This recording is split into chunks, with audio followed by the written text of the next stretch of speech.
Continuamos con el siguiente tema, acciones BEPS o ESD.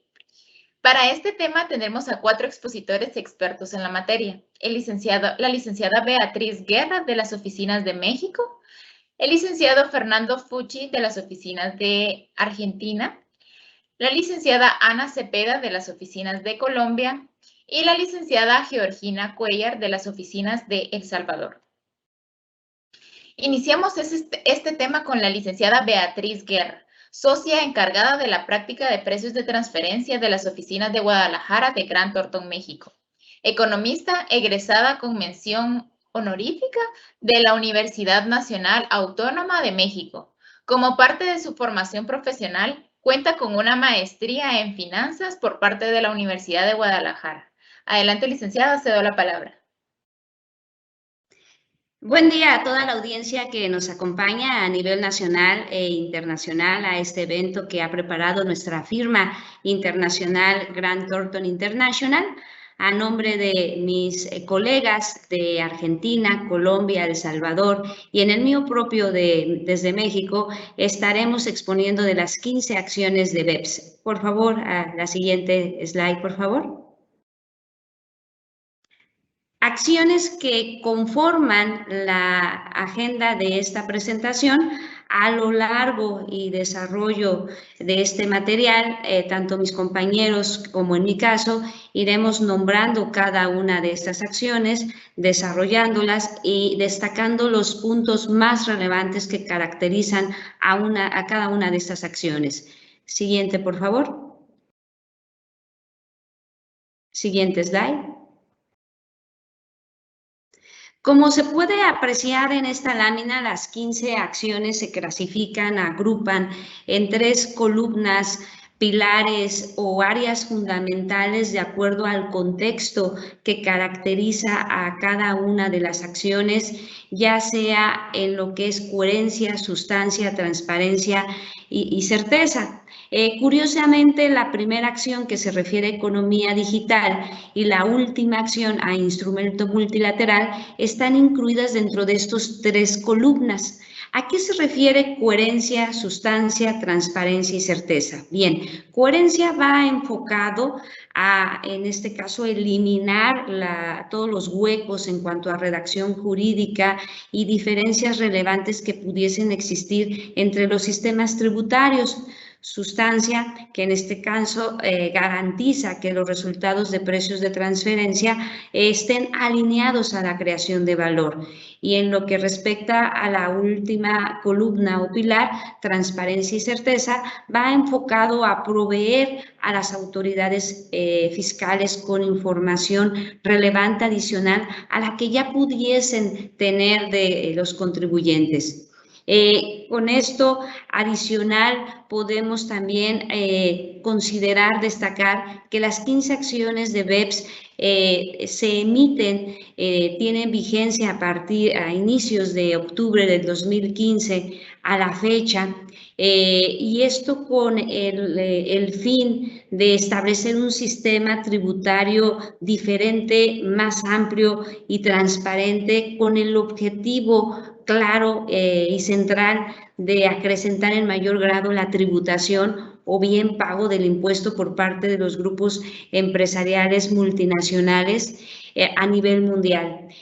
También va enfocado a garantizar que el beneficio económico se grave en el lugar donde se están realizando las actividades económicas, donde efectivamente se está dando origen al beneficio económico, es decir, donde realmente se está creando el valor. Ya después de esta parte introductoria, pasamos a la siguiente slide, por favor. Vamos a empezar con el desarrollo de las 15 acciones de BEPS. En este caso, yo estaré presentando las acciones 1, 2 y 3 y al final las acciones 14 y 15. Siguiente.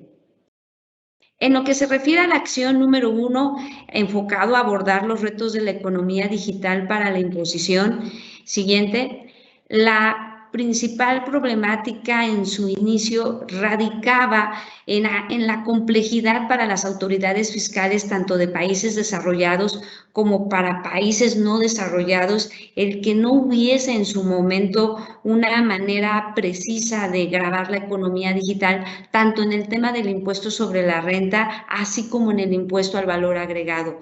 También se hacía frente a la dificultad de delimitar los contornos de la economía digital y que ésta no se confunda con la propia economía en su conjunto para efectos de establecer la imposición, ya sea directa e indirecta, de las transacciones digitales que se traten para estos mecanismos de recaudación. Siguiente. Para esto, en su inicio se establecieron iniciativas y recomendaciones, para lo cual destacan las más relevantes. Primero fue modificar la definición y enlistar las excepciones en cuanto a lo que se refiere al tema de establecimiento permanente. También fue lo referente a la revisión de las directrices sobre precios de transferencia y el tratamiento de intangibles, pues al estar hablando de lo que es la economía digital, estamos hablando de intangibles al respecto. En primera instancia, en cuanto a temas de recaudación referente a este tema, atacar lo que se refiere al impuesto al valor agregado. Por otra parte, bien, tomando en cuenta que las otras acciones van enfocadas a mecanismos muy particulares, en su momento, de momento se recomendó no abordar los siguientes aspectos. El número 1, la introducción de un nuevo nexo o criterio de sujeción con base a una presencia económica significativa, es decir, una presencia física. El número 2, el sometimiento de ciertas transacciones digitales a una retención en cuanto al origen, la fuente. Y 3, un impuesto progresivo. Siguiente. Para esto, en enero de 2019 se establece lo referente a 2 pilares que podrían constituir la base para una resolución consensuada en cuanto a los retos fiscales derivados de la digitalización. De tal manera que en octubre de 2020 se publican los reportes de los diagramas del Pilar 1 y Pilar 2 al respecto. Siguiente. El Pilar 1 se centra en el concepto del nexo. ¿Qué se refiere a nexo? Bien, en términos generales, es en cuanto al nivel de ventas generados en la jurisdicción que se trate o país que se trate, no está condicionado a la presencia física para efectos recaudatorios. De esta manera, así como en la asignación de utilidades y reasignación de derechos recaudatorios para buscar tomar una porción de las utilidades financieras consolidadas de un grupo empresarial, tomando en cuenta que exista una activa y sostenible participación del negocio en cada una de sus economías. Siguiente con el Pilar 2. El Pilar 2 se enfoca en un impuesto mínimo global que sería independientemente de la ubicación de la sede o jurisdicción o país en que opere el grupo multinacional, básicamente. Siguiente. Con esto, pues, hemos abordado los puntos más relevantes que se refieren a la acción 1, que es economía digital, y bueno, pues del 100% de la muestra que estamos tomando de referencia en cuanto a los países que a nivel mundial forman parte del Centro Interamericano de Administraciones Tributarias, por sus siglas CIAT. En este caso, 30% de los países que ya han adoptado la acción 1, bueno, pues se va a referir a lo que es América, al continente americano, Asia, Europa, que es Argentina, en el caso de América, Argentina, Chile, Colombia, Costa Rica, Ecuador, México, Paraguay, Asia solamente India, en el caso de Europa solo 3 países, España, Países Bajos y Portugal. Fuera de esto, 70% de la muestra son países que aún no han implementado en su legislación lo referente a la economía digital. Siguiente. La acción 2, neutralizar los efectos de instrumentos híbridos. Siguiente. La problemática principalmente radica que los grupos empresariales multinacionales aprovechan las diferencias en el tratamiento fiscal de una entidad o instrumento bajo las leyes de una o más jurisdicciones para lograr una doble no imposición, incluyendo un diferimiento a largo plazo del impuesto. Por otra parte, está el tema de la generación de beneficios indebidos para los contribuyentes. ¿En qué casos?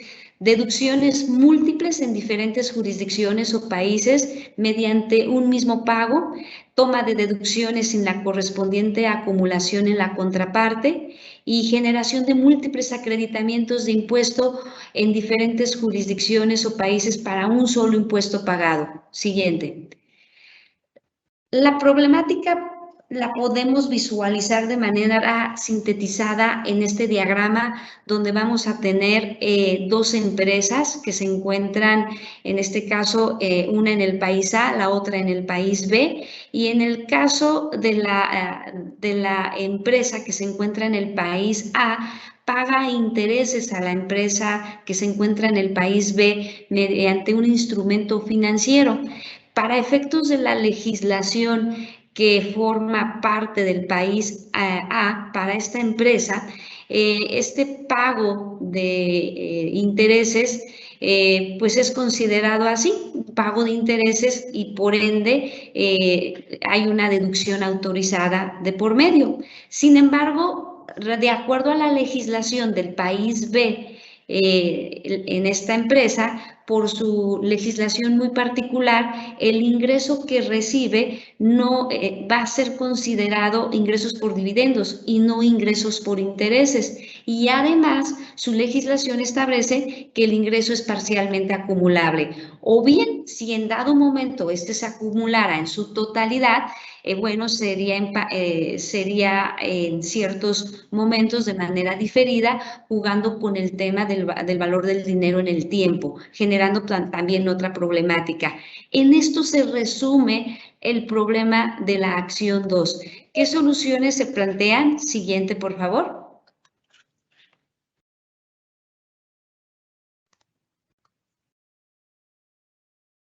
Bien, cambios en las leyes domésticas en forma de reglas primarias y secundarias o defensivas. Las primarias para negar la deducción de un pago cuando no sea acumulable en la jurisdicción de la contraparte, o cuando también sea deducible en la jurisdicción de la contraparte. Y las secundarias para requerir que la deducción sea incluida en los ingresos o bien negando la deducción duplicada.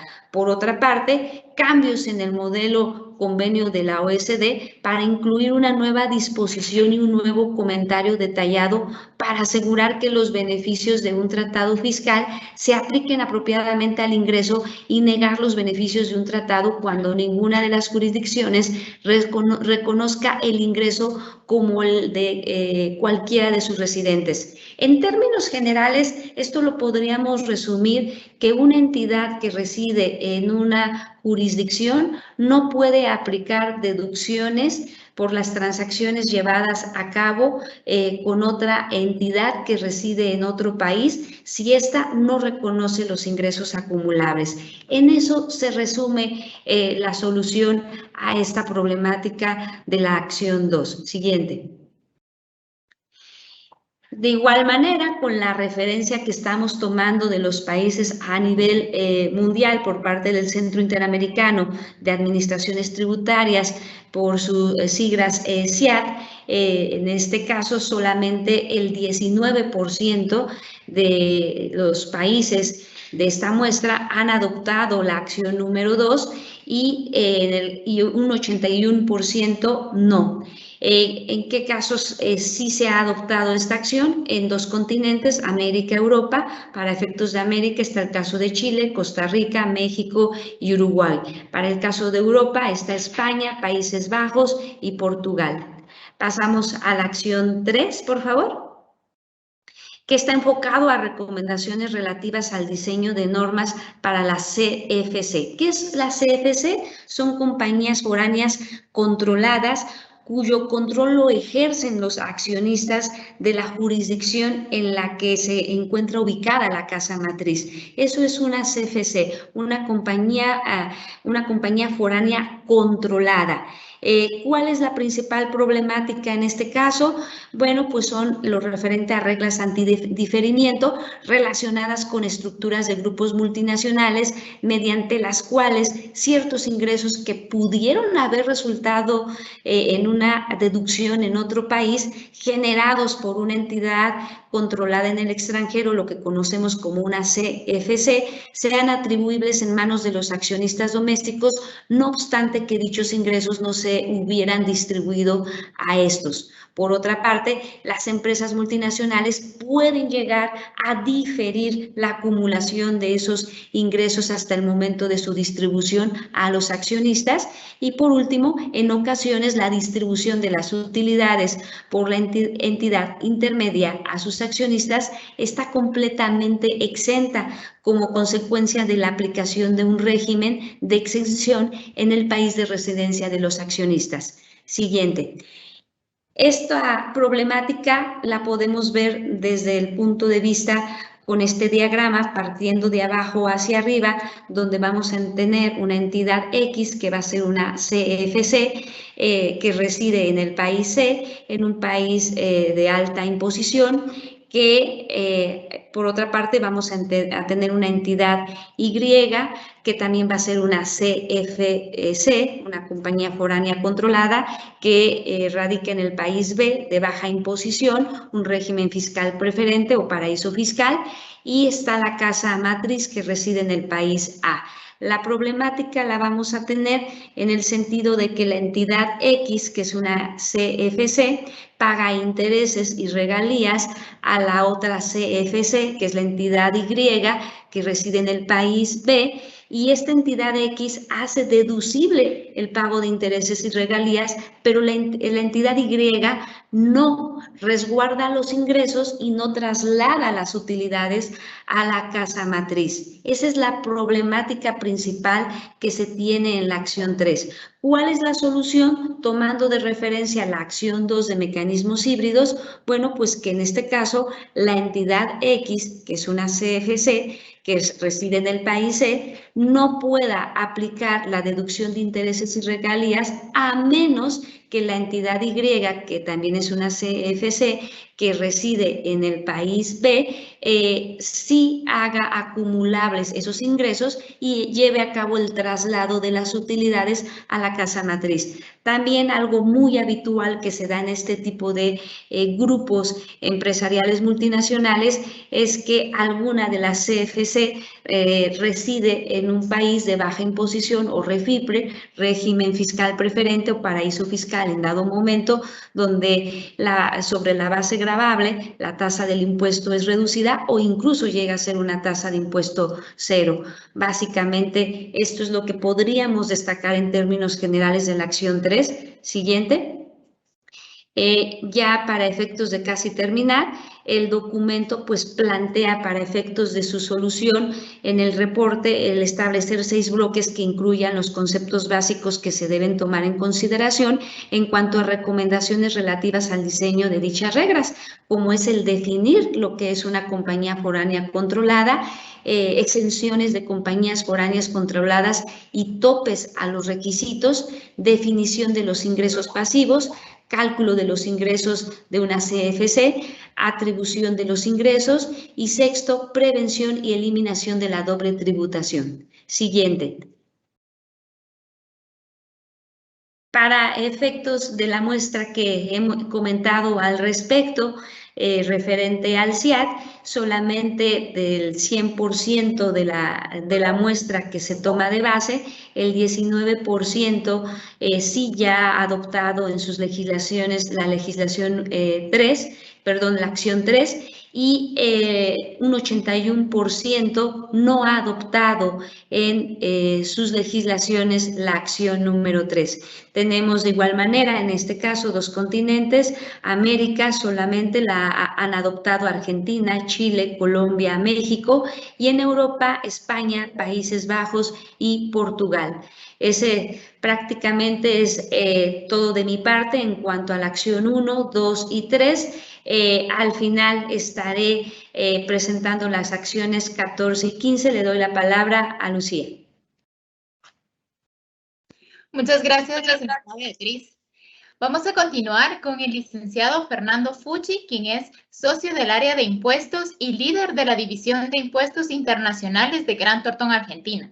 Socio del área de impuestos desde el año 2000, ha trabajado en Grant Thornton desde 1990. Cuenta con amplia experiencia asistiendo a clientes multinacionales en sus apariciones de y hacia el país. Y además se especializa en materia de precios de transferencias de bienes y servicios y en derechos municipales. Cedo la palabra al licenciado Fucci. Adelante. Bueno, gracias, Ana. Buenas tardes. No sé si me escuchan. Ana, ¿me confirmás que me escuchás? Claro, licenciado, confirmo. Bueno, muchas gracias. Como verán, la foto es de hace unos años, pero bueno, espero que todos los presentes sepan disimular esta circunstancia. Bueno, lo que vamos a ver ahora, por favor, anda poniendo las siguientes. Lo que vamos a ver ahora es la acción 4, 5, 6 y 7, las acciones de este plan de BEPS, y vamos a referirnos un poco a su aplicación en Latinoamérica y en otras partes del mundo, también vinculadas con esta encuesta de la CIAT. La siguiente, por favor. Y la siguiente. Bueno, vamos a hablar en primer lugar respecto de la acción 4. La acción 4 está vinculada con la deducción de intereses y similares y tiene como propósito limitar la erosión de la base imponible en el impuesto a las ganancias como consecuencia de la deducción indebida de intereses y otros pagos de naturaleza financiera. Lo que vamos a ver ahora es el análisis de la acción y se reconoce o se admite que hay una vinculación con las guías y las normas de precios de transferencia y la necesidad de establecer nuevas normas de precios de transferencia en transacciones que involucren a préstamos entre compañías vinculadas y también básicamente algunos accesorios vinculados con ellas y que tienen relación con, por ejemplo, el acceso a garantías y operaciones con derivados entre compañías vinculadas. Estas nuevas transacciones, inclusive las acciones 8 a 10, que van a ver más adelante con mi compañera Ana de Bogotá, están vinculadas también con la cuestión de los precios de transferencia y el financiamiento entre compañías vinculadas. La siguiente, por favor. ¿Qué era lo que se observaba? ¿Cuáles eran las circunstancias o las maniobras más frecuentes que los fiscos observaban en todas las estructuras de financiamiento de compañías multinacionales? La primera es que los grupos multinacionales tendían o tienden a concentrar un elevado nivel de deuda con entidades independientes en países de mayor tributación, de más elevada tributación, para maximizar la deducción de los intereses, por supuesto. La segunda es la utilización del préstamo intragrupo para generar deducciones por intereses superiores a los gastos efectivamente incurridos por pago de intereses a terceros. O sea, a través de préstamos a terceros se estaba financiando o se estaba generando la deducción improcedente de intereses, cuando en realidad lo que hubiera correspondido, era en todo caso considerar estos intereses como dividendos, porque el endeudamiento tomado por determinadas filiales del grupo excedía por largo al endeudamiento promedio del grupo.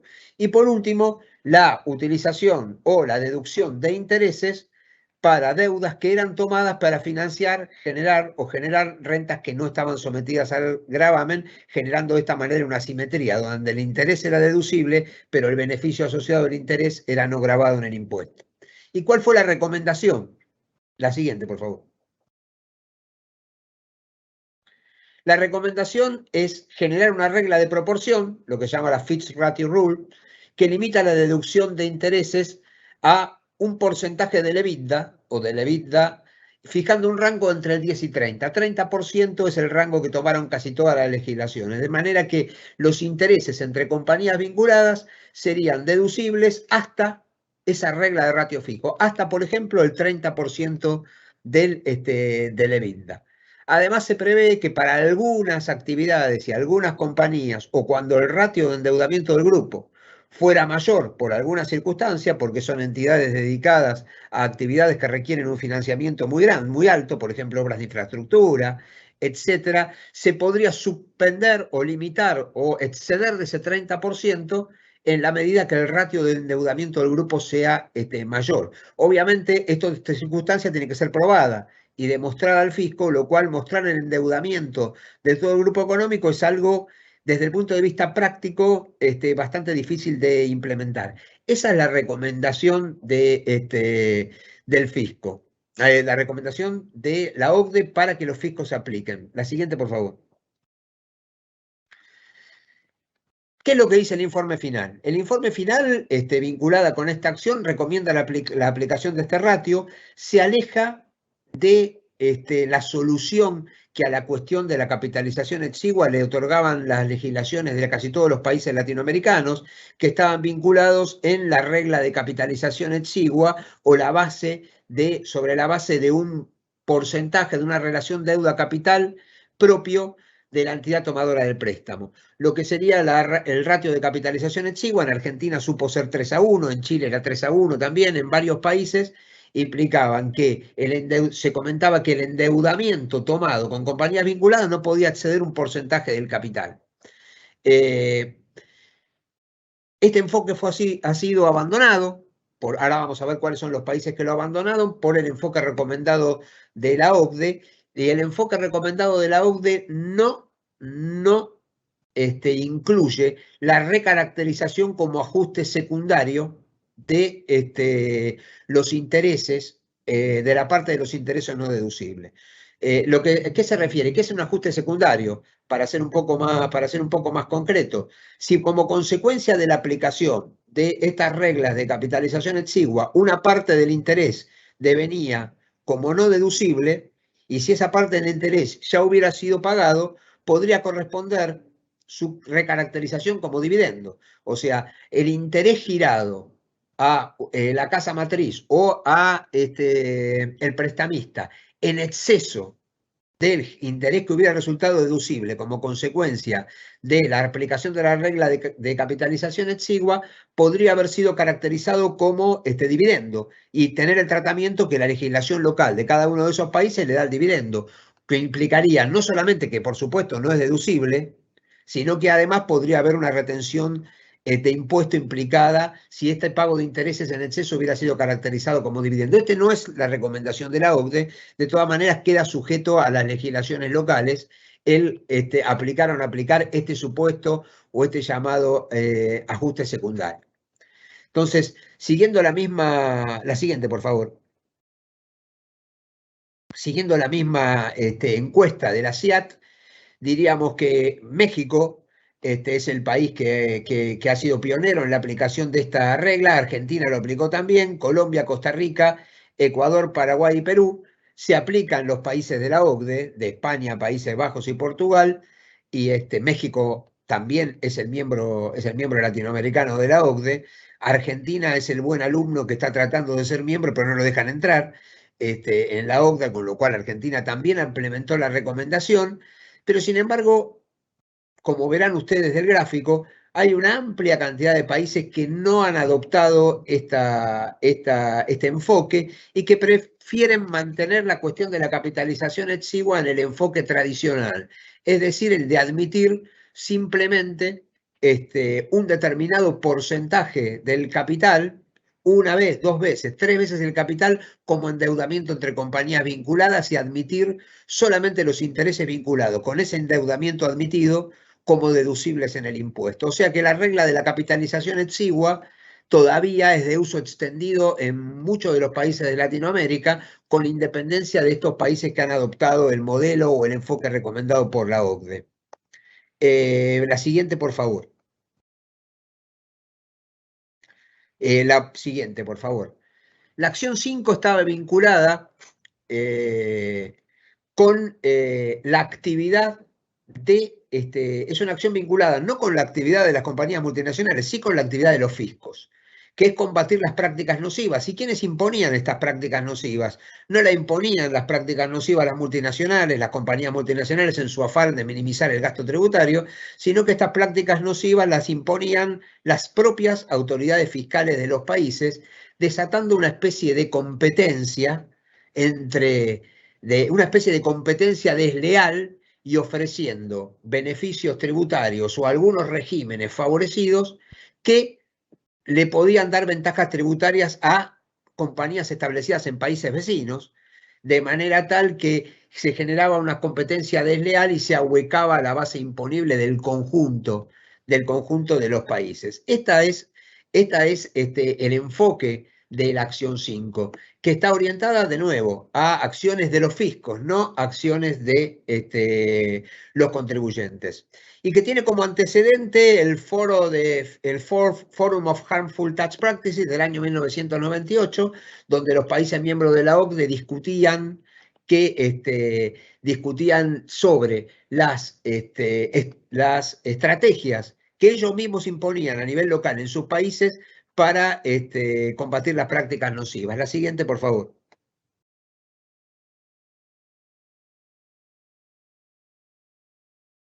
La siguiente, Lucía. Bien.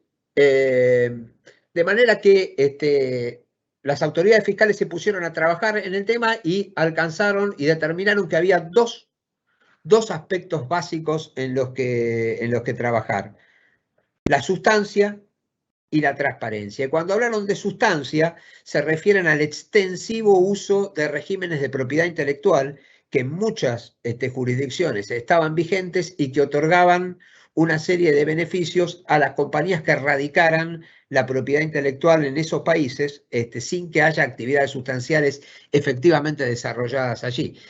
Curiosamente, los regímenes de propiedad intelectual se hicieron extensivos y eran aplicados por países miembros de la OCDE, con lo cual cada país miembro de la OCDE que se comprometía a combatir las prácticas nocivas establecía por otra parte su propio régimen de propiedad intelectual, que pasó mucho en los países de Europa, en la Europa del Este, donde el régimen de propiedad intelectual tradicional, por ejemplo de Malta, considerado un típico paraíso tributario, tenía que competir con el régimen de propiedad intelectual establecido por España, establecido por Luxemburgo, establecido por Bélgica, países que promovían el combate a estas prácticas y establecían por el otro lado sus propios regímenes de propiedad intelectual. Para combatir estos regímenes de propiedad intelectual se confluyó en la teoría del Nexus Approach, que es medir la efectiva sustancia del régimen de propiedad intelectual por las actividades efectivamente desarrolladas en la jurisdicción donde la propiedad intelectual está radicada. Entonces, se procura alinear los beneficios de la entidad de propiedad intelectual con la real contribución efectuada a su creación y su mantenimiento, bajo una regla de 3 simple.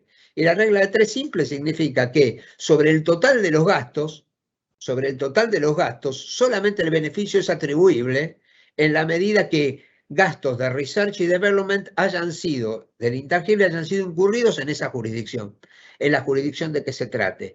Entonces, hay un porcentaje de aplicación del beneficio que en realidad está alineado con el porcentaje de actividades sustanciales efectivamente incurridas por la sociedad en la jurisdicción donde tiene radicada la propiedad intelectual. Siguiente, por favor. Hay algunos beneficios adicionales que se le permitían a las sociedades y a las sociedades establecidas y a los regímenes de propiedad intelectual, como por ejemplo aplicar un costo adicional o aplicar un extra de 30% sobre determinados gastos de research y development. Este régimen no es aplicable a intangibles comerciales como las marcas. El costo de la propiedad intelectual adquirida no califica como gasto a efectos de beneficio, sí el gasto de mantenimiento posterior. Esto significa que si una compañía multinacional crea una compañía en Bélgica, por ejemplo, aplicando el régimen de propiedad intelectual belga, y ahí transfiere propiedad intelectual ya desarrollada, ese costo de transferencia no califica a los efectos de tomar el beneficio de la propiedad intelectual de la sociedad belga. Sí califica los gastos de mantenimiento posteriores de desarrollo, de innovación del intangible y de mantenimiento posterior, pero no califica a los efectos del beneficio la compra de la propiedad intangible desarrollada previamente por otra sociedad radicada en otra jurisdicción. No se admiten nuevos regímenes de propiedad intelectual que no estén basados en estos conceptos del Nexus Approach a partir del año del 2016 y se recomienda la reformulación de los existentes sobre la base de estas recomendaciones. Esta reformulación ya se hizo en buena parte de los países de Europa. Siguiente, por favor. Con relación a las iniciativas vinculadas de la transparencia, se reconoce que buena parte de estas prácticas nocivas se basan en la posibilidad que tienen los contribuyentes de establecer una comunicación con el fisco a través de lo que es consultas vinculantes, lo que se llaman tax rulings, y a través de la negociación, del poder de negociación o de la facilidad que existe en la legislación de determinados países de establecer una negociación sobre la tasa efectiva de tributación sobre la base de determinados parámetros, la inversión que van a realizar en propiedad intelectual, la cantidad de gente que van a tomar en función de estos beneficios. En función de estos parámetros pueden negociar la tasa fiscal y de esa manera, en esa negociación, perjudicar a las jurisdicciones donde esa propiedad intelectual va a ser utilizada. Siguiente, por favor.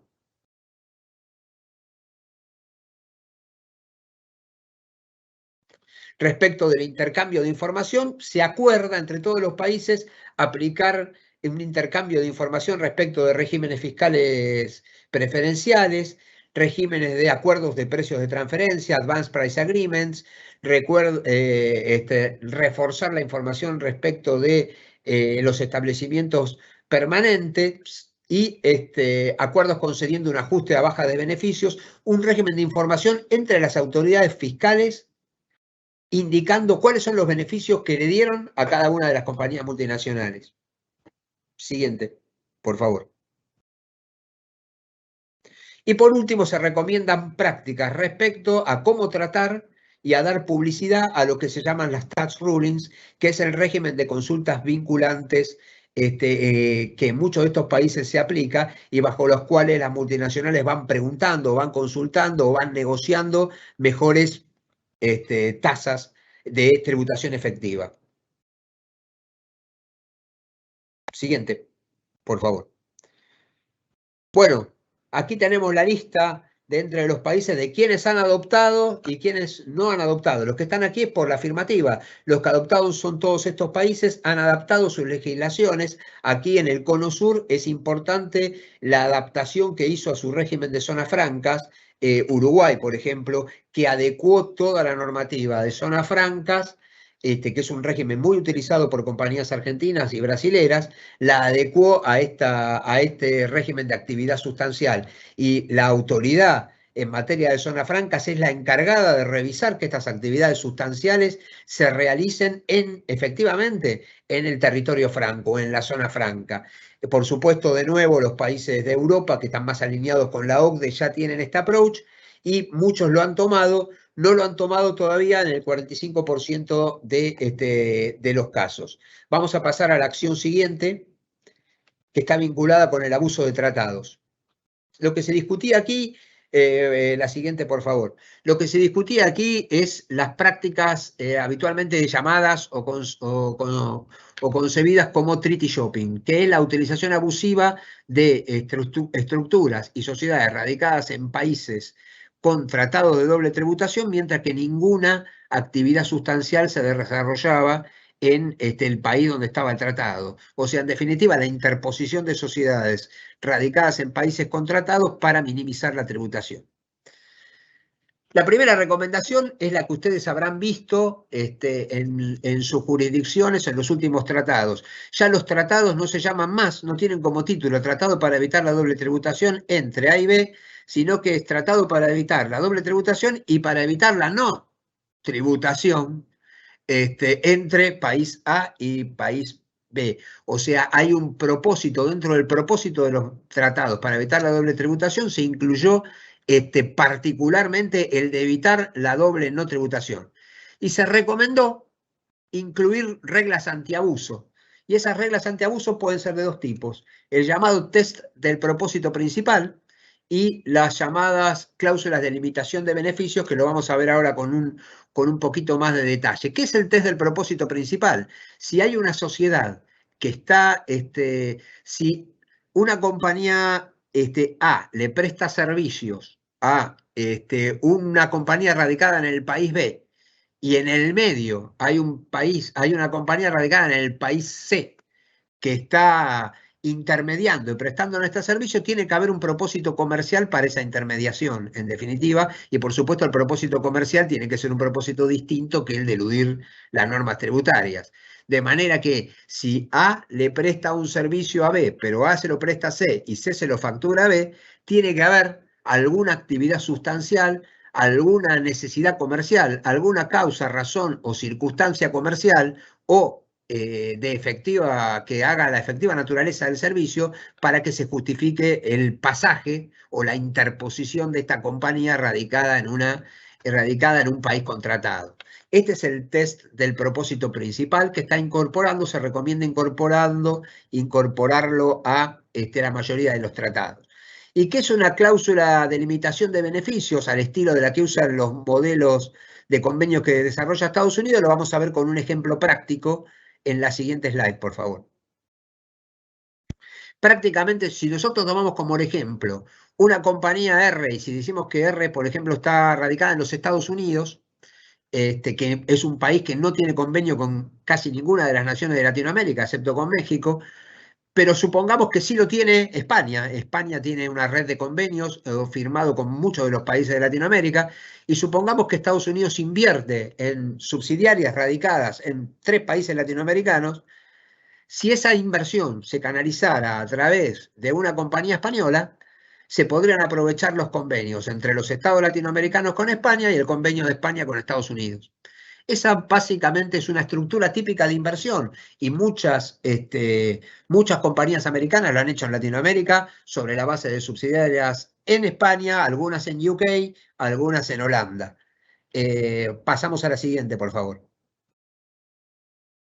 Bajo esta estructura, hasta hoy, la cuestión que se discute siempre es si hubiera dividendos, quién es el beneficiario efectivo, si hay sustancia económica, si hay sustancia jurídica, y todo esto se discute bajo la norma, bajo el prisma, bajo el paraguas de las normas antiabuso locales establecidas en la legislación de los 3 países latinoamericanos A y B.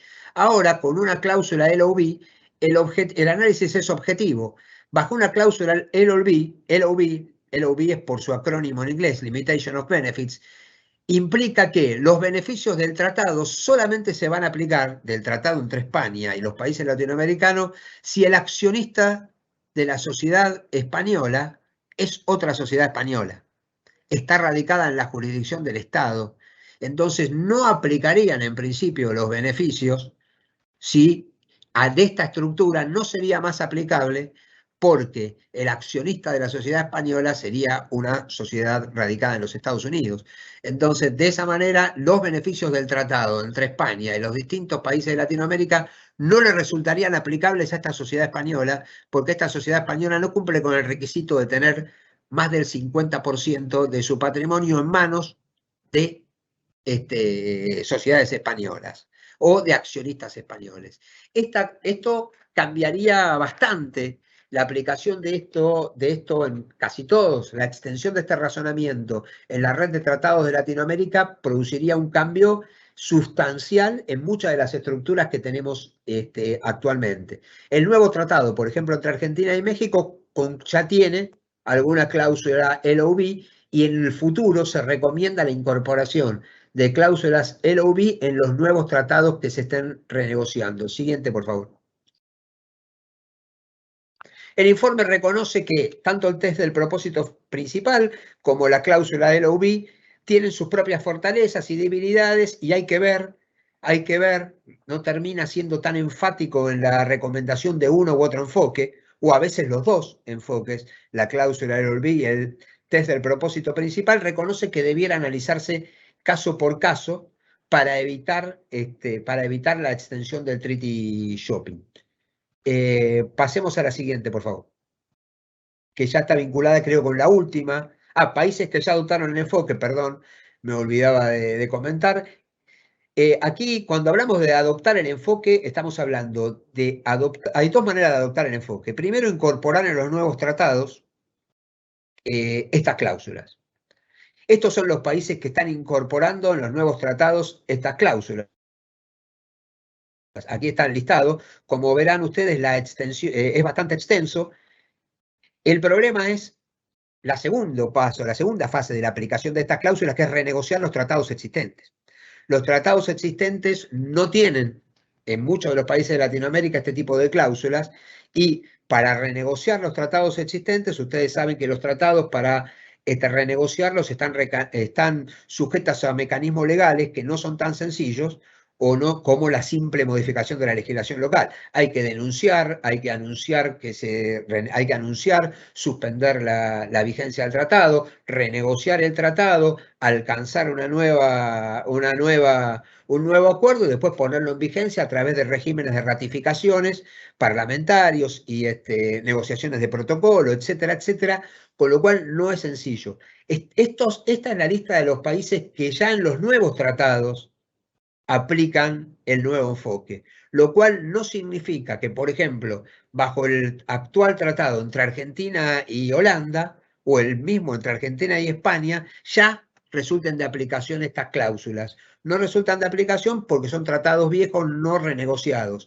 De todas maneras, cuando uno habla de medidas antiabuso, siempre las medidas antiabuso refieren al espíritu y propósito del tratado, con lo cual eso no implica de que las cortes locales puedan empezar a reflejar esta realidad o este propósito antiabuso en decisiones sobre aplicación de tratados que estén redactados sobre la base del viejo, digamos, del viejo enfoque, por decirlo de alguna manera. Pasemos a la siguiente, por favor, que estamos un poco cortos de tiempo. El último punto es un punto no muy...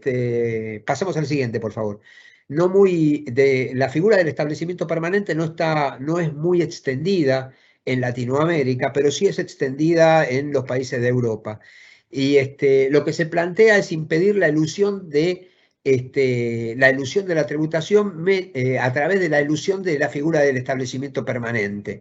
Y se descubrió, por lo menos del análisis preliminar, establecieron que la figura del establecimiento permanente se evita incurrir en establecimiento permanente en otros países mediante la utilización de contratos de comisión, la figura del comisionista, mediante la aplicación fraudulenta del concepto de actividades auxiliares o preparatorias que no implican la existencia de un establecimiento permanente, y a través básicamente de las figuras de fragmentación de actividades en diversas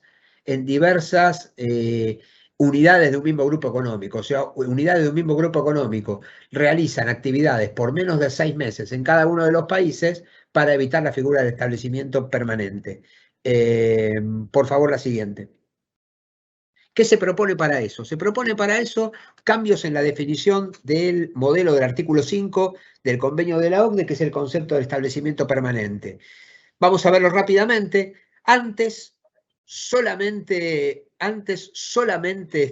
constituía un establecimiento permanente cuando hablábamos de la actividad de comisionista, si el comisionista podía concluir contratos en forma generando obligaciones o derechos para la compañía del exterior. O sea, una compañía del exterior podía tener un agente en un país, y si ese agente en el país no tenía la facultad ni la posibilidad de generar obligaciones, básicamente, ni de crear derechos ni obligaciones, se sostenía de que eso no era un establecimiento permanente. Ahora ese umbral se baja un poco y se habla de que puede haber un riesgo de un establecimiento permanente cuando una persona, le hace un comisionista, un agente, puede negociar elementos materiales o sustantivos de los contratos. O sea, por más que si negocia un elemento sustantivo de un contrato y después la firma del contrato la hace otro, podría generarse un establecimiento permanente hoy. ¿Qué es un elemento material y qué es un elemento sustancial de un contrato? Va a depender del approach de la legislación local.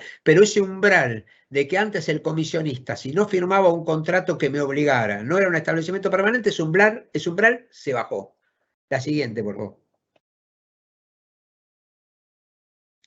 Antes, el establecimiento de un almacén o de un depósito no generaba un riesgo de establecimiento permanente. Ahora es necesario que ese establecimiento o ese depósito se utilice para actividades preparatorias o auxiliares, no que se utilice para actividades recurrentes de la compañía.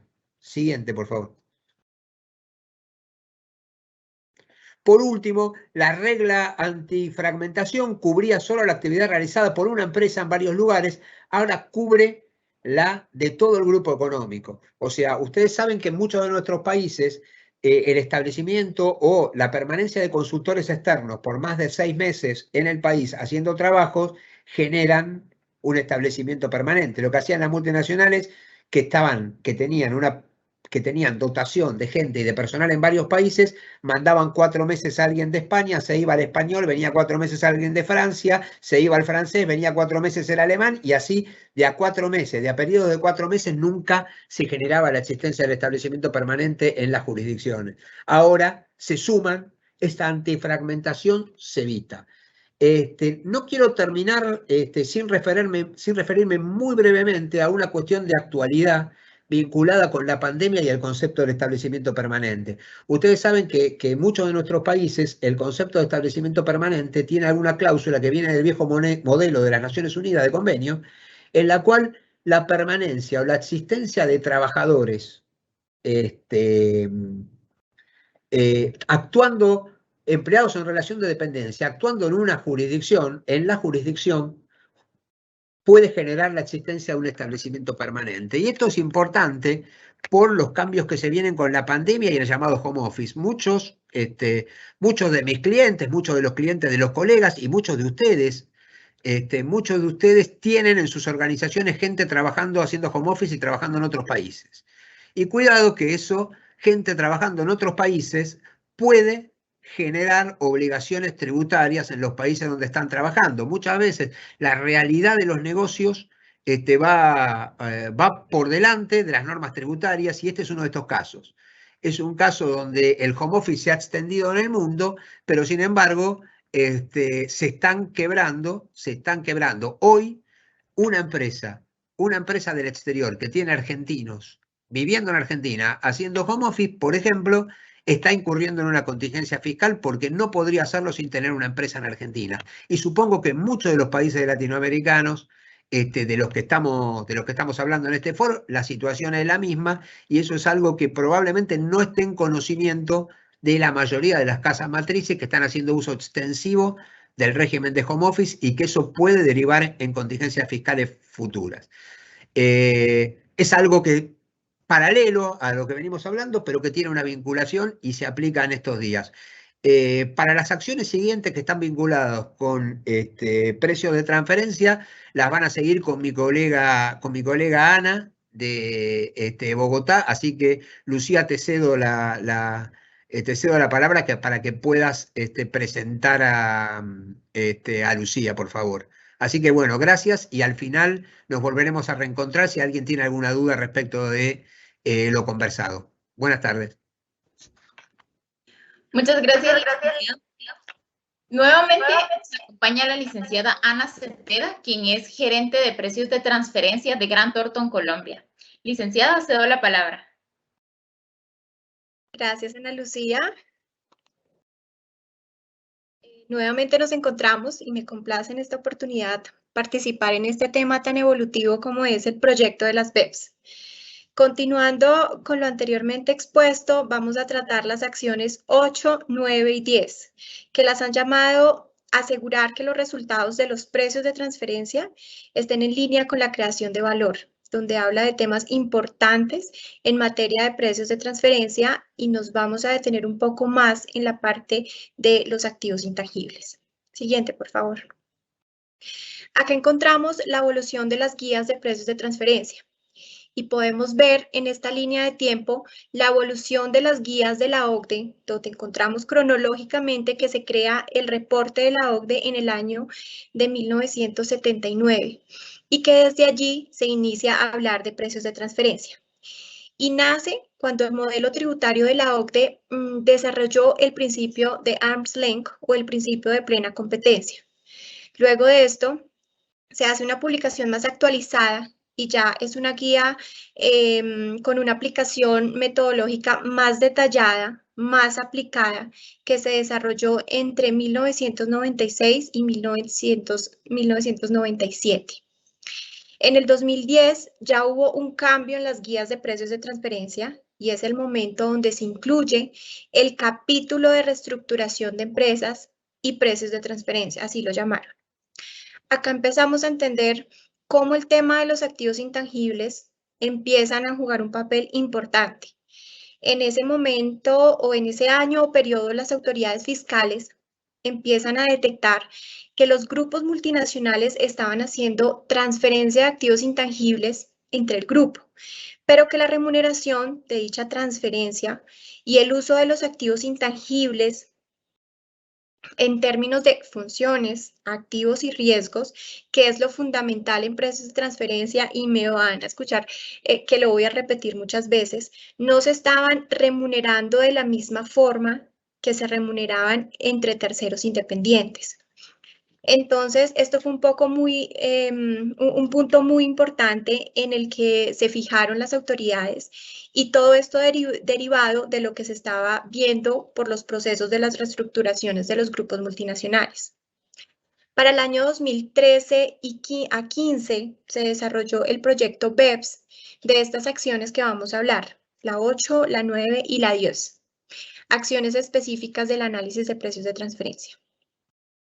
Por esto, y a medida que ha aumentado el volumen y el valor de los intercambios intragrupo, se ha perfeccionado el trabajo realizado en el marco de las acciones de 8 a 10 del plan de acción BEPS, el cual ha tratado de dar respuesta a un sinnúmero de problemas que enfrentan tanto las compañías como las autoridades tributarias de cada jurisdicción.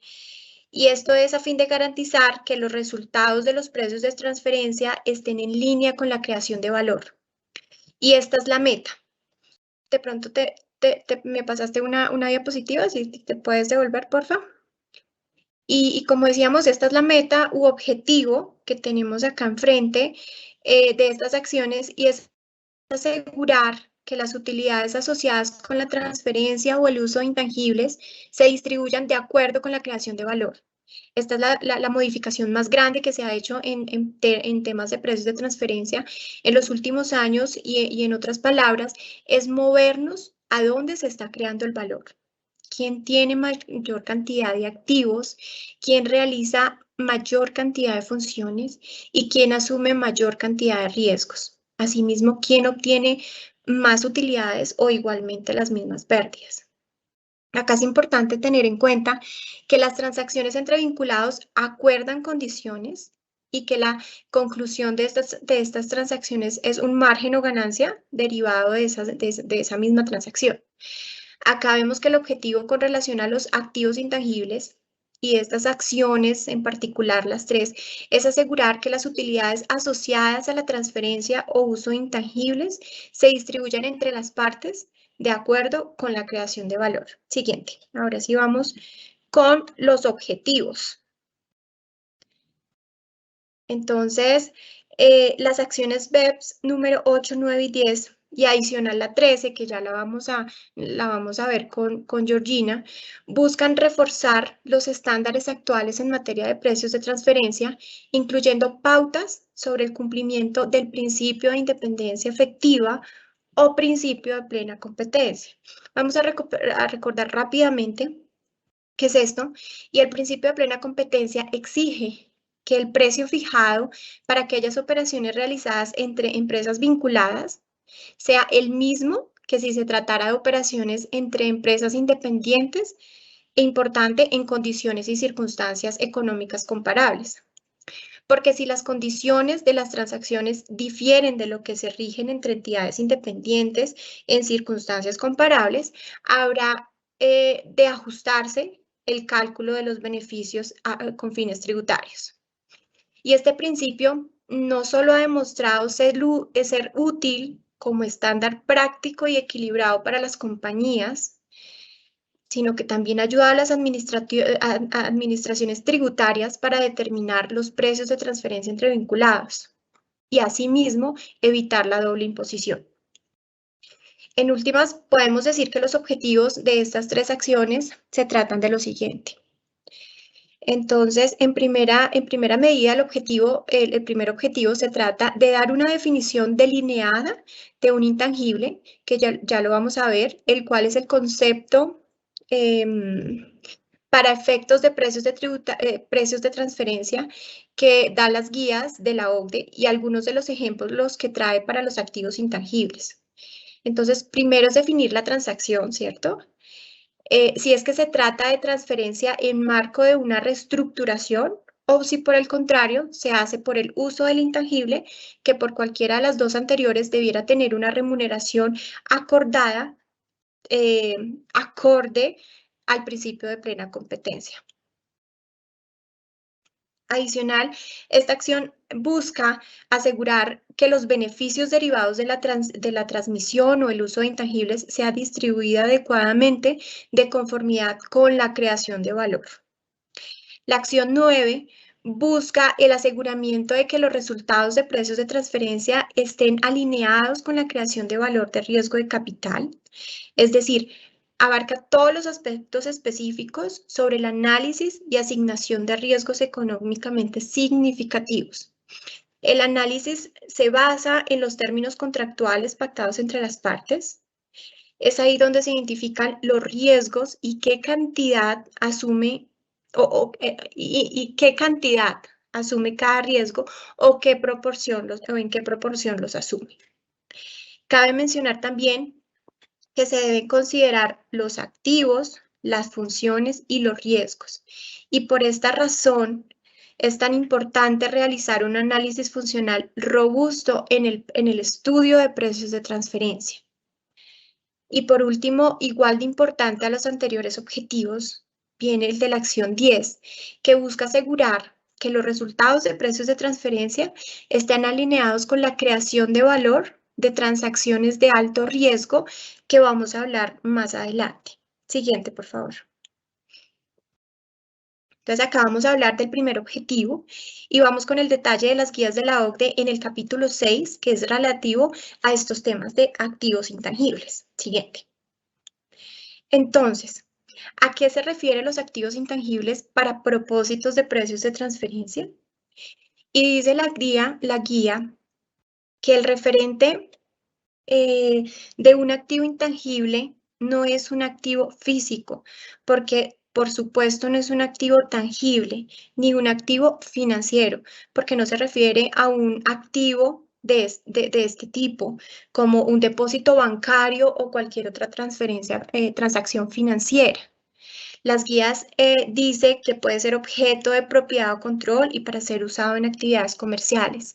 Y dice adicional, cuyo uso o transferencia generaría una compensación en caso en que la operación hubiera ocurrido entre partes o terceros independientes en circunstancias comparables. Con esta definición y lo que hemos visto hasta el momento, es importante recordar que las transacciones acuerdan condiciones y que debemos apuntar a hacer un análisis funcional nuevamente robusto y que el primer paso en los análisis de precios de transferencia, que no es otra cosa que entender con detalle las funciones, activos y los riesgos que involucran las partes en las transacciones. Que sea tan bien hecho, tan robusto este análisis, que demuestre dónde está dada la creación de valor en la transacción específica. Es decir, en últimas, dónde se crea el valor, en dónde debe estar la utilidad o pérdida de una compañía. Siguiente. Bueno, volviendo al objetivo número 1. y en virtud de estas directrices en materia de transacciones de activos intangibles, entonces, las guías nos dicen que ese análisis funcional que, como les dije, voy a estar repitiendo y lo digo, debe ser muy bien hecho y que por supuesto es necesario hacer en los informes de precios de transferencia, deberá identificar los activos intangibles, ¿cierto? La forma de creación de valor y esa creación de valor debe ser a través de las funciones que realizan, los activos que utilizan y los riesgos que asumen en relación a las actividades de desarrollo, mejora, que lo tengo en negrito, mantenimiento, protección y explotación de los intangibles, y la manera en la cual interactúan con otros intangibles, activos fijos u operaciones de negocio. ¿Para qué? Pues, lo importante acá, para crear valor. Estas actividades mencionadas hacen referencia a un análisis DEMPE. Tal vez muchos lo hemos escuchado. Y para los que no, esto es una sigla en inglés, que es Development, Enhancement, Maintenance, Protection and Exploitation, que quiere decir desarrollo, mejora, mantenimiento, protección y explotación de los activos intangibles. Y acá se está resumiendo a qué le apunta la guía. Y es que los miembros del grupo multinacional se remuneren de acuerdo con la creación de valor y en virtud de su análisis funcional realizado. Siguiente. La guía nos da unos ejemplos claros de activos intangibles que, si bien señala que no es una clasificación única, incluye la mayoría de intangibles que conocemos en el ámbito empresarial, y uno de estos activos se presentan a continuación y nos da una idea de qué se refiere con activos intangibles. Entonces, uno de los ejemplos, vemos acá patentes, conocimientos técnicos y secretos comerciales, que es el know-how, marcas comerciales, licencias y derechos limitados, entre otros como el goodwill. Siguiente, por favor.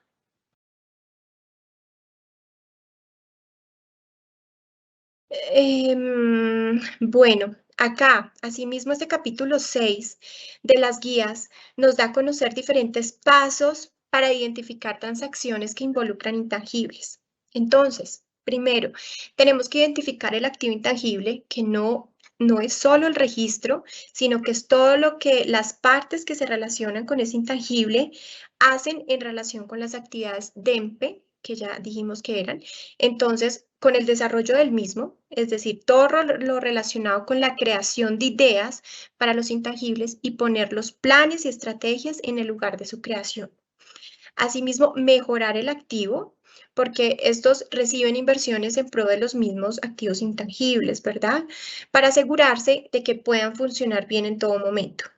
El mantenimiento de los mismos, que son las acciones que aseguran que los intangibles continúen funcionando bien y que estos mismos pues generen ingresos. Importante también en términos de protección, asegurarse de que el valor de los intangibles se mantenga fuerte. Se refiere a la forma en que los intangibles se utilizan para generar ganancias en términos de explotación. Es muy importante, como segundo punto, identificar los términos contractuales para determinar la propiedad legal y obligaciones y los mismos derechos contractuales. Acá volvemos a resaltar que es muy importante el análisis funcional. Los acuerdos o los contratos relacionados con los activos intangibles son igualmente necesarios porque de ahí se parte el análisis. Una vez identificada la transacción, identificado el activo intangible, los riesgos relacionados con el activo intangible, entonces los contratos nos van a ayudar o a lograr responder quién es el propietario legal de los activos intangibles. Estos mismos deberían, en últimas, responder a la realidad económica del activo y enmarcando la remuneración de una manera consistente entre las partes del contrato. Lo que se busca con el análisis del contrato debiera ser lo suficientemente completo para responder no solamente quién tiene la propiedad legal, sino a quiénes le corresponde asumir las funciones, los activos y los riesgos significativos del activo intangible. Y quien tiene la potencialidad de recibir una remuneración mayor derivada de la explotación del activo intangible. Siguiente. Siguiente, por favor. Por otro lado, es importante identificar las partes que realizan funciones, utilizan activos y asumen los riesgos en las actividades de EMPE, es decir, en el análisis funcional, caracterizar la operación en debida forma, determinar de qué se trata la operación, el tipo de intangible y tercero, determinar quién tiene la potencialidad de recibir más o menos remuneración derivada del beneficio de la explotación del activo. Y algo importante y finalmente, determinar los precios de plena competencia de estas transacciones, consistente a las contribuciones en relación con las funciones, activos y riesgos que asume cada parte. Y realmente, pues esto es lo fundamental en precios de transferencia. Siguiente, por favor. Bueno, acá vemos que en relación a la acción 8, la implementación es apenas del 12% de algunos países de América y de Europa. América, El Salvador, Paraguay, Honduras y en Europa tenemos a Portugal. Siguiente. Rápidamente, pues vamos a hablar de los servicios intragrupo, que son servicios prestados por uno o más miembros de un grupo multinacional en beneficio de otros miembros pues, del mismo grupo. La sección D en el parágrafo 7 habla de los servicios de bajo valor añadido y los define que son de una naturaleza auxiliar o de apoyo, no constituyen la actividad principal del grupo multinacional, es decir, no representan actividades que generan beneficios ni contribuyen a las actividades con importancia económica de ese grupo multinacional. No requieren del uso de intangibles únicos o valiosos, ni conducen a la creación de intangibles únicos, no involucran un nivel de riesgo significativamente alto, ni tampoco lo generan. Y lo que está pasando en algunas jurisdicciones en temas de servicios intragrupo, especialmente en servicios de bajo valor agregado, es que las autoridades tributarias están solicitando en fiscalizaciones información altísimamente detallada y específica del servicio prestado o recibido, lo que han llamado el test de beneficio, y es comprobar que esos servicios realmente se reciben, pero además cómo se reciben, cómo se benefician, en qué medida se beneficia el receptor de dicho servicio, que normalmente pues es la compañía local, la compañía analizada normalmente, porque pues podemos estar analizando la del exterior. Siguiente. En la guía también nos muestra que hay actividades que no recaerían dentro del ámbito de aplicación de los servicios de bajo valor añadido y pueden ser servicios que constituyen la actividad principal del grupo multinacional, servicios de investigación y desarrollo, incluido el desarrollo de programas informáticos, servicios de fabricación y producción, actividades de compra relacionadas con materias primas para procesos de producción, actividades de venta, distribución y comercialización, entre otros, no se identifican como servicios de bajo valor añadido. Siguiente, por favor. Ahora, acá sí vemos cuáles son servicios de bajo valor añadido, que lo incluye las guías, y dice que son servicios de contabilidad y auditoría, que son los que hacen la recopilación y revisión de información para estados financieros, entre muchos más temas contables.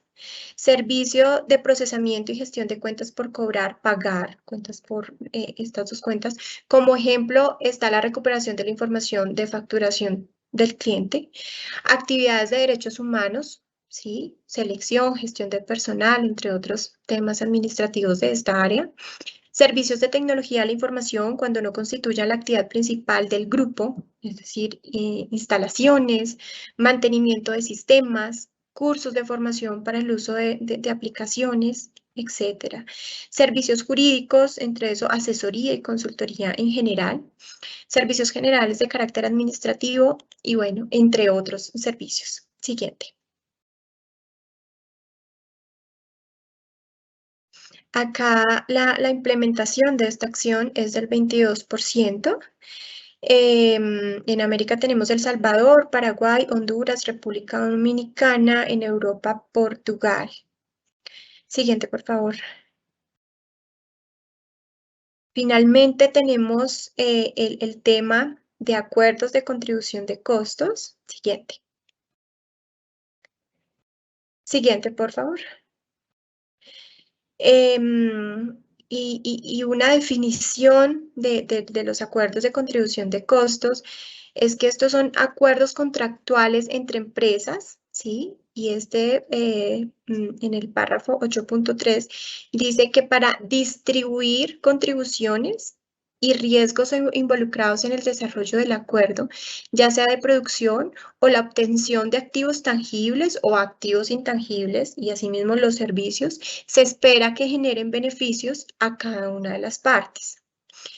También dice que no es necesario una entidad jurídica independiente ni un lugar fijo de negocio, pero se espera asimismo una contribución o beneficio. Siguiente, por favor.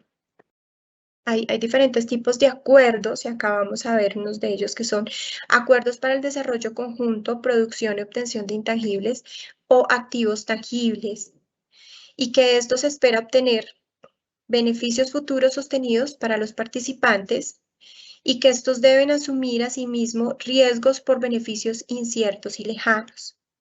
El otro tipo de acuerdo de servicios, otro tipo de servicios son acuerdos de servicios, que se espera recibir beneficios más seguros e inmediatos y menos riesgosos. Finalmente, siguiente, por favor. Existen unos requisitos específicos, ¿sí? De un acuerdo de contribución de costos. Entonces, acá están plasmados, en 2 diapositivas les plasmé estos requisitos. Y uno de estos es donde los participantes deben ser únicamente empresas que esperen obtener beneficios mutuos o proporcionales. Especificar la naturaleza y alcance de los derechos de cada participante. No se efectuará pago alguno por los derechos específicos en servicios o activos tangibles o intangibles. Siguiente, por favor. El valor de las contribuciones de los participantes se determinará de conformidad con las directrices de la OCDE. El acuerdo debe establecer por anticipado pagos compensatorios o las modificaciones que se realicen. Y para terminar con estas acciones y darle paso a Georgina, siguiente, por favor. Tenemos en adopción el 18% de los países de América Latina y Europa han tenido en cuenta esta acción 10, la acción 10. Y vemos que África está Nigeria, América, El Salvador, Guatemala, Honduras, Paraguay, en Ecuador, en Europa, Portugal. Siguiente, por favor. No, bueno, ya con esto finalizamos. Le damos paso a Georgina. Muchas gracias. Muchas gracias, licenciada. Vamos a continuar con la licenciada Georgina Cuellar, quien es socio de precios de transferencia en Grant Thornton, El Salvador. La licenciada Cuellar está a cargo de la práctica de precios de transferencia de Grant Thornton, El Salvador, desde marzo del 2019, cuando se incorporó al equipo de Tax and Legal de Grant Thornton. Inició su carrera profesional en una firma de Big Four. Adelante, licenciada, cedo la palabra. Muchas gracias, Ana Lucía. Solo me confirman si me escuchas bien. Sí, licenciada, confirmo. Gracias. Bueno, muchas gracias, Ana Lucía, y buenas tardes a todos los que nos acompañan. Es para mí un gusto poder compartir dentro de este foro. Como hemos visto con mis compañeros, las acciones BEPS por sí mismas son temas bastante complejos y pueden dar lugar a una plática más extensa.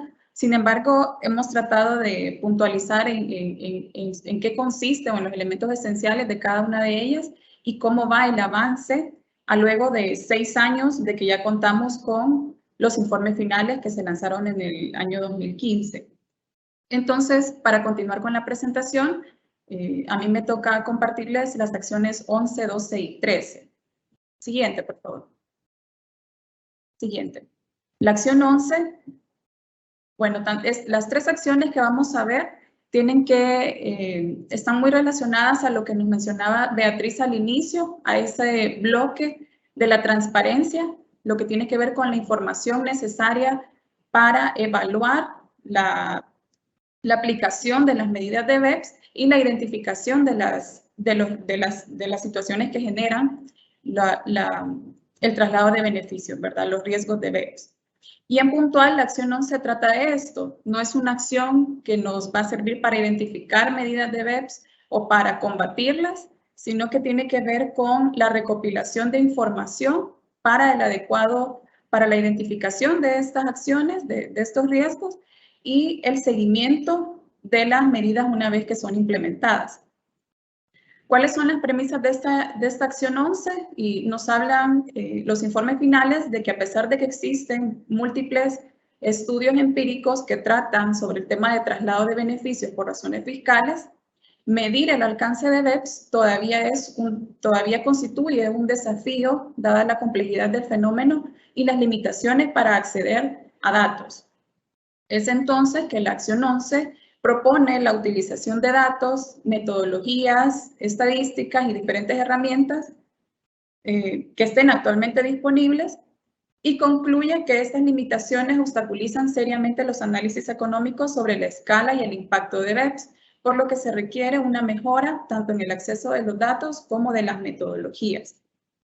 En primera instancia, esta acción nos plantea que no debemos limitarnos o a los fiscos más bien no deben limitarse a la información que tiene que ver con datos fiscales, sino también utilizar otras fuentes de datos económicos, macroeconómicos o financieros, que también la OCDE plantea que pueden ser indicios importantes de la existencia de estas situaciones de BEPS. En su segundo capítulo, esta acción nos plantea una tabla de 6 indicadores que emplean diferentes fuentes de información y que sirven para evaluar las prácticas BEPS, proporcionando señales que advierten la existencia de estas y sugieren que este fenómeno se ha visto incrementado con el paso del tiempo. Esta acción propone también recomendaciones para aprovechar mejor la información fiscal disponible y mejorar los análisis por parte de los fiscos. Siguiente, por favor. Los indicadores que se plantean son 6, se remiten a diferentes fuentes de datos, analizan diversos parámetros y analizan las distintas prácticas elusivas de BEPS. El primero trata de la concentración de la inversión extranjera directa en relación al PIB y lo que se busca acá es medir la realidad económica versus el dato de inversión extranjera, ¿verdad? El segundo indicador trata de medir las tasas de beneficio de filiales de grupos empresariales respecto de su casa matriz. Y el tercer indicador respecto de alguna jurisdicción específica que esté tipificada como de baja tributación, un régimen fiscal preferente o paraíso fiscal. El cuarto indicador trata de analizar las tasas impositivas efectivas de las grandes filiales de empresas multinacionales en relación con otras entidades similares, pero que no pertenecen a un grupo multinacional. Otro indicador consiste en la concentración de ingresos o regalías en relación con el gasto en investigación y desarrollo. Y el último indicador trata de la implementación de un ratio de gasto por intereses sobre el ingreso o beneficio de las filiales de los grupos empresariales en países donde se posee una tasa impositiva superior al promedio. Como vemos, todos estos indicadores tratan de identificar la existencia de las situaciones BEPS y de medir también la evolución que se ha tenido a lo largo del tiempo. Siguiente. ¿Cómo está la implementación respecto del informe que publica y actualiza constantemente el CIAT por las jurisdicciones que forman parte del CIAT? Y tenemos una proporción bastante similar a lo que se ha visto a lo largo de las distintas acciones. Y se tiene entonces que solamente el 19% de los países del CIAT han implementado esta acción 11 que tiene que ver con la recopilación de información y el seguimiento correspondiente. Y para la región que nos interesa, tenemos que los países que sí la han adoptado son Argentina, Chile, Costa Rica, México y Uruguay. Siguiente. Tenemos entonces la acción 12, que también ya la hemos escuchado, conversado en las presentaciones de los compañeros anteriores, y plantea que la disponibilidad de información puntual, exhaustiva y pertinente sobre las estrategias de planificación fiscal potencialmente agresivas o abusivas es esencial para que los gobiernos puedan identificar con rapidez las áreas de riesgo en materia de política y recaudación tributaria. Por tanto, esta acción constituye un llamamiento a formular recomendaciones relativas al diseño de normas de declaración obligatoria para transacciones o estructuras denominadas agresivas o abusivas, teniendo en cuenta, por supuesto, los costos administrativos para los fiscos y las empresas, y también aprovechar las experiencias del creciente número de países que ya cuentan con tales normas. El informe de la acción 12 establece también recomendaciones específicas relativas a las estructuras de planificación internacional, así como a la consolidación y puesta en práctica de mecanismos de intercambio de información más eficaces y una colaboración reforzada entre las administraciones tributarias.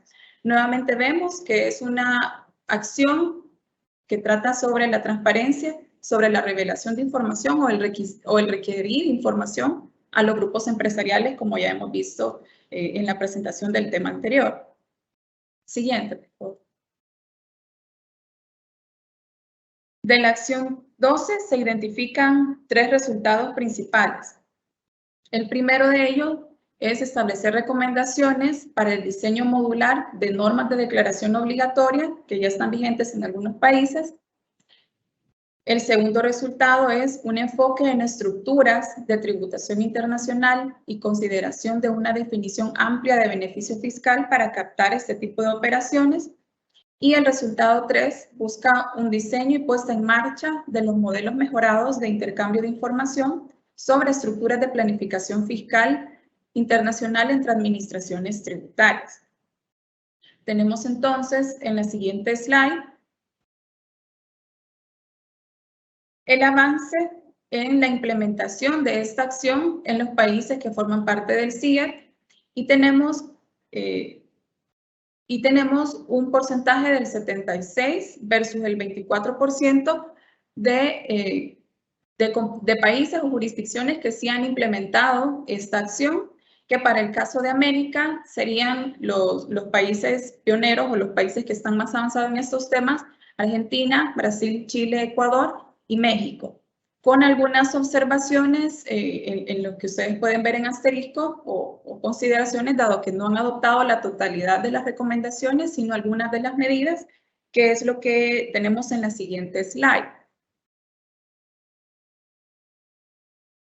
Los 9 países que vimos del CIAT que sí han implementado esta acción han adoptado la medida 1, que consiste en la presentación obligatoria de información relacionada con operaciones relevantes de los contribuyentes.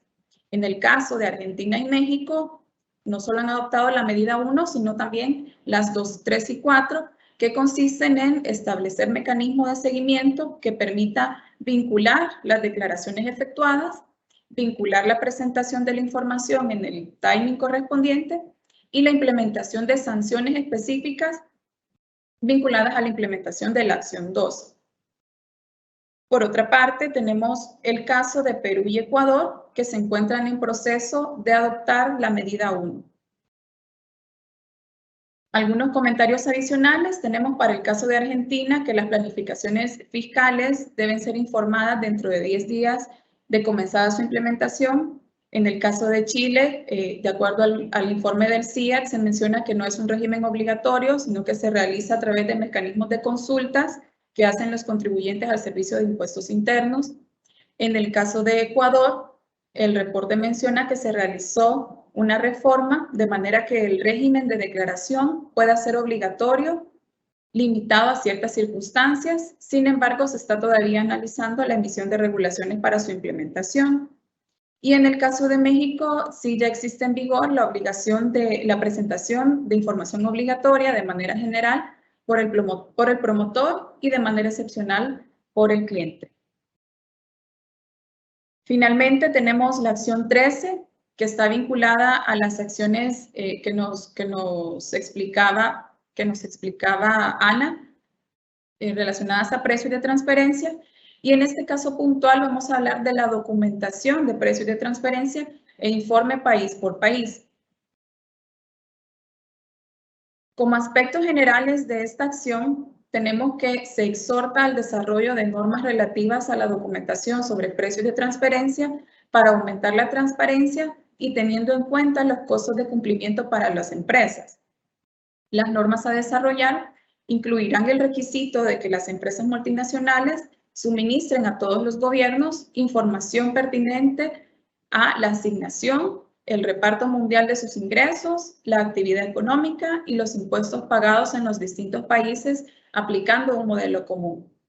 Y se desarrolla un enfoque estandarizado en 3 niveles, lo que conocemos como el reporte maestro, reporte local y el informe país por país. Cuando iniciamos con esta acción, era una situación bastante controversial, lo que requería el Country by Country Report, o el reporte país por país, y básicamente es una declaración informativa mundial que deben presentar las compañías multinacionales, precisamente su casa matriz, normalmente que excedan los 750 millones de dólares en ingresos. Sin embargo, cada jurisdicción ha venido adoptando esta norma y adaptándola a las condiciones locales, ¿verdad? Tenemos también que esta norma, esta acción nos habla de que para facilitar la implementación de este estándar de documentación y la presentación de informes país por país, también se incluye un paquete de implementación de informes que incluye modelo de legislación y 3 modelos o herramientas para facilitar la implementación del intercambio de informes. Estos son el Convenio Multilateral de Asistencia Administrativa en materia tributaria, los convenios fiscales bilaterales y los acuerdos de intercambio de información fiscal. Lo que tenemos acá es que no solo es una declaración o un requisito de declarar información extensa del grupo multinacional, sino también que se establecen los mecanismos para que los fiscos puedan compartir esta información entre ellos. Y a la fecha, según datos de la OCDE, en 2016 se exigió la presentación del reporte país por país en 58 jurisdicciones y actualmente más de 90 países cuentan con la legislación que introduce esta obligación. También, según datos de la OCDE, tenemos que existen más de 2.500 relaciones para el intercambio de información y que los primeros intercambios ya se llevaron a cabo en el año 2018. En julio de 2020 se publicó el primer conjunto de datos anónimos de información obtenida a través de los reportes Country by Country de casi 4.000 grupos empresariales de 26 jurisdicciones y con operaciones en más de 100 países. Quiere decir que la realidad actual ya no solo es informar, sino que tenemos intercambios en vigor y tenemos también datos consolidados por la OCDE que ya son públicos. Y de hecho, la tercera edición de los datos que publica la OCDE en el Corporate Tax Statistics está proyectada para publicarse a finales de este mes, donde probablemente tengamos información más actualizada respecto a los reportes país por país que ya se han presentado en las distintas jurisdicciones donde aplican. Siguiente, por favor. ¿Cómo se ha venido implementando esta acción? Actualmente, el reporte del CIAT, si ven acá tenemos un porcentaje bastante alto respecto a las demás acciones y nos muestra que el 43% de los países que forman parte del CIAT han adoptado la acción 13. En el caso de América, tenemos Argentina, Belice, Bermuda, Brasil, Chile, Colombia, Costa Rica, México, Panamá, Perú, y Uruguay, al igual que otros países en Europa, Asia y África, como España, Países Bajos, Portugal, India y Nigeria. Siguiente, por favor. Sin embargo, la implementación de la acción 13 no ha sido exactamente igual en todos los casos. Tenemos para el caso de Argentina que sí se implementó el estándar de 3 niveles, es decir, que sí se requieren los 3 tipos de documentación, el reporte país por país, el reporte local y reporte maestro. Pero tenemos el caso de Belice, Bermuda y Brasil, que únicamente cuentan con el requisito de reporte país por país, y si bien tienen requisitos de precio y de transferencia, esos no son exactamente como lo sugiere la acción 3, es decir, no estaríamos hablando de un reporte local de acuerdo a norma BEPS, sino a un equivalente o documentación de precio de transferencia o estudio de precio de transferencia con normas locales. Para el caso de Chile, Colombia, Costa Rica, México, Panamá y Perú, sí se adoptan los 3 niveles de documentación, reporte país por país, reporte local y reporte maestro. Y para el caso de Uruguay, tenemos que se implementa reporte país por país y reporte maestro, y que la documentación es con base a normas locales. Siguiente, por favor. ¿Cómo se está implementando la acción 13? Tenemos acá una tabla que resume los distintos requisitos de presentación del reporte país por país para las principales jurisdicciones de la región. Tenemos en el caso de Argentina, el requisito de presentar el reporte país por país está vigente desde el año 2017. El umbral de ingresos consolidados para casas matrices en Argentina que deban presentar este informe es de 750 millones de euros. Se presenta luego de 12 meses de finalizado el ejercicio, y además de ello es muy importante mencionar que si bien podamos estar en la situación de que no somos una casa matriz en Argentina, sí tengamos una obligación de notificar quién es la casa matriz o dónde está la casa matriz que debe de presentar el reporte país por país y en qué jurisdicción, ¿verdad? Esta es la obligación de las notificaciones, la cual también está vigente para el caso de Argentina. Es decir, no es necesario que la casa matriz esté en una determinada jurisdicción para que hayan obligaciones relativas al country by country. Lo que tiene que ver con la notificación ya es una obligación por sí misma que puede tener penalidades si no se presenta. En el caso de Brasil, el requisito está vigente desde el año 2016. El umbral de ingresos es de 2.260 billones de real brasileño. Se presenta luego de 7 meses de vencido el ejercicio fiscal, y también se requiere notificación para las filiales que no presentan el country by country. En el caso de Chile, se inició desde el año 2016 el mismo umbral de 750 millones de euros, con diferencia en la presentación luego de 6 meses, y para este caso no identificamos una obligación de notificar.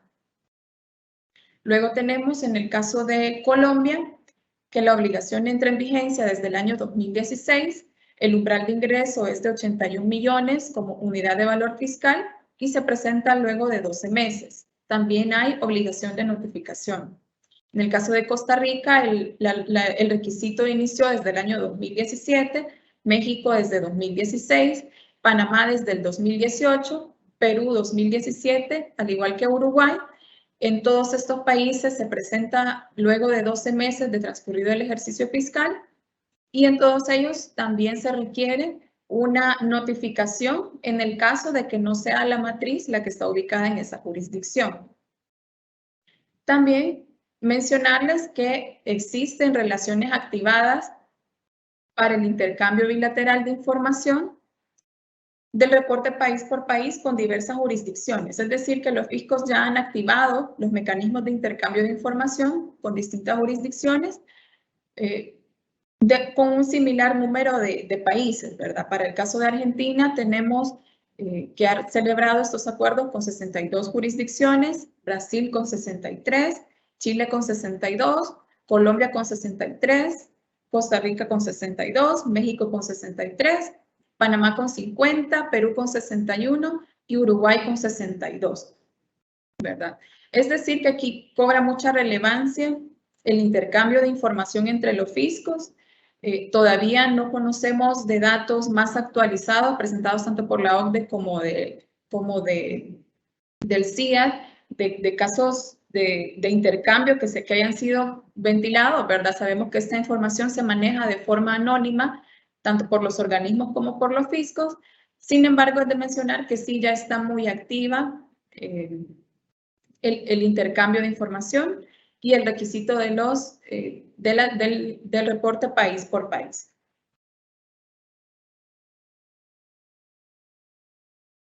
Siguiente, por favor. Eso sería todo por mi parte. Vamos a finalizar las acciones con Beatriz Guerra. Muchas gracias. Muchas gracias, licenciada. Vamos a continuar, como bien lo menciona la licenciada, con la licenciada Beatriz Guerra, quien estará concluyendo este segmento. Adelante, licenciada, cedo la palabra. Muchas gracias, Lucía. Siguiente slide, por favor, para partir de la acción 14, mecanismos de resolución de controversias. Siguiente.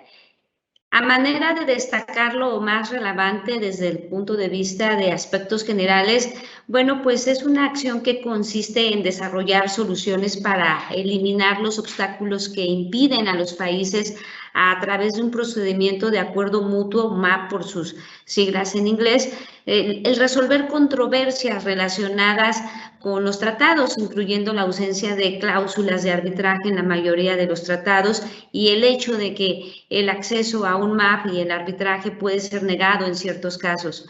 Por otra parte, pues es importante tomar en cuenta el diseño de un estándar mínimo que consiste en un conjunto de medidas específicas que deben estar presentes en la normatividad y práctica de cada país para asegurar que las controversias relacionadas con los tratados fiscales sean resueltas cumpliendo tres características fundamentales que lo son oportunidad, efectividad y eficiencia. Siguiente, por favor. Las medidas del estándar mínimo están diseñadas sobre tres objetivos generales. Vamos a tener el inciso A, referente a que los países deben asegurar que los compromisos asumidos en el tratado relacionados con el tema del MAP deben implementarse de buena fe y de manera oportuna. En el inciso B, los países deben asegurar que los procedimientos administrativos promuevan la prevención y resolución oportuna de las controversias sobre la aplicación de los tratados fiscales.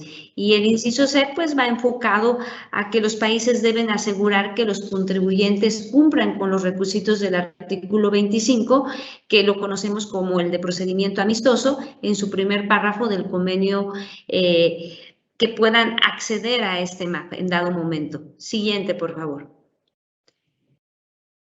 Esto es en cuanto a los temas generales de esta acción, muy general, muy sencillo, y pues de acuerdo a la fuente del CIAD, el 46% de los países ya han adoptado esta acción 14, el 54% no.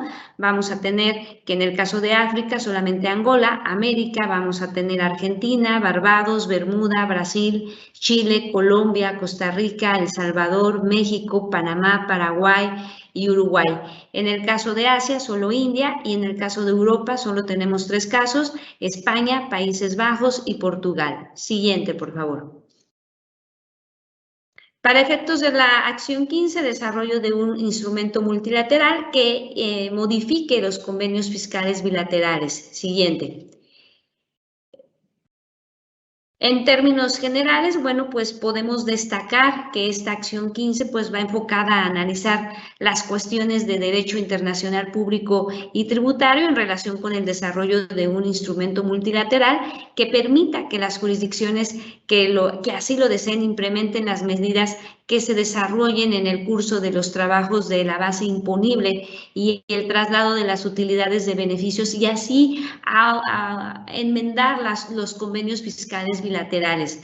ofrece soluciones concretas para que los gobiernos cierren las lagunas, los huecos en las redacciones jurídicas que se pudiesen encontrar en los tratados fiscales internacionales mediante la transposición de los resultados del proyecto BEPS a los tratados fiscales bilaterales en todo el mundo. Este instrumento multilateral permite a los gobiernos implementar estándares mínimos acordados para contrarrestar en dado momento el abuso de los tratados y mejorar los mecanismos de reducción de disputas al tiempo que brinda flexibilidad para adaptarse a políticas específicas de tratados tributarios. Siguiente, por favor. También permite que los gobiernos modifiquen los tratados tributarios bilaterales existentes de manera sincronizada y eficiente para implementar las medidas de tratados tributarios desarrolladas durante el proyecto BEPS, sin necesidad de gastar recursos renegociando cada tratado de forma bilateral. Y por último, en noviembre de 2016, más de 100 jurisdicciones, países, concluyeron negociaciones sobre el convenio multilateral que rápidamente implementará una serie de medidas de tratados tributarios para actualizar las normas tributarias internacionales. Definitivamente esta acción 15 ya cubre más de 90 jurisdicciones, países y que entró en vigor a partir del 1 de julio de 2018. Definitivamente esta acción ha sido todo un reto desde su implementación, cuyo camino no se ha vislumbrado del todo sencillo en este proceso, definitivamente por objeciones y reservas que seguramente se han derivado de muchos países en el camino. Es con lo que podemos concretar y concluir con esta acción. Siguiente. Y bueno, pues de la muestra que hemos hecho referencia por parte del SIAT, solamente 52%, ya más del 50% del 100% de la muestra que estamos tomando de referencia ya han implementado esta acción. Como tal, 48% no. Vamos a tener que en África tenemos a Kenia, Marruecos, Nigeria, en América, Argentina, Barbados, Belice, Canadá, Chile, Colombia, Costa Rica, Curazao, Jamaica, México, Panamá, Perú y Uruguay. Y en el caso de Europa tenemos a España, Francia, Italia, Países Bajos, Portugal y en Asia solamente a India. Con esto, pues prácticamente ya concluimos el desarrollo de las 15 acciones, destacando lo más relevante.